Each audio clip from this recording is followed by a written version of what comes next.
ঘড়িতে এখন 7টা বাজে। তোমাদের সাথে সকালটা আজকের থেকেই শুরু করে দিলাম, আর অনেক সকালেই ভিডিওটা শুরু করে দিলাম। দেখতেই পাচ্ছ ঘড়িতে 7টা বাজে। আমাদের মামামের এখনও ঘুম ভাঙেনি, আর তোমাদের দাদা কিন্তু সকাল সকাল বেরিয়ে পড়েছে, যেহেতু সোমবার আর ডিউটি তো জয়েন করতেই হবে, তাই কিন্তু আমাদেরকে রেখে শেষ আর নিজের কাজে বেরিয়ে পড়েছে। আর তাই জন্যই তোমাদের সাথে সকাল সকাল ভিডিওটা শুরু করে দিলাম। ও ওর মতো চলে গেছে নিজের কাজে, আর আমরা লেগে পড়েছি আমাদের নিজের কাজে। কি নিজের কাজে বলো তো? দাঁড়াও বলছি। সকাল সকাল একটু রান্না করে ফেললাম। এখানে ছোলা কচুর ভাজা ভেজেছি, আর এই যে একটু ডাল করে দিয়েছি। কেন বলো তো? কারণ অবশ্যই আছে, তোমাদেরকে সেটাও শেয়ার করব। তোমরা আজকে অবশ্যই আমার পাশে থাকবে, সাথে থাকবে। তোমাদের কাছে এতটুকুই আমার চাওয়া, ঠিক আছে?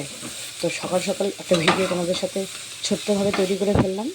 তো চলো, এর বাকিটা এরপরে আমি জানাচ্ছি।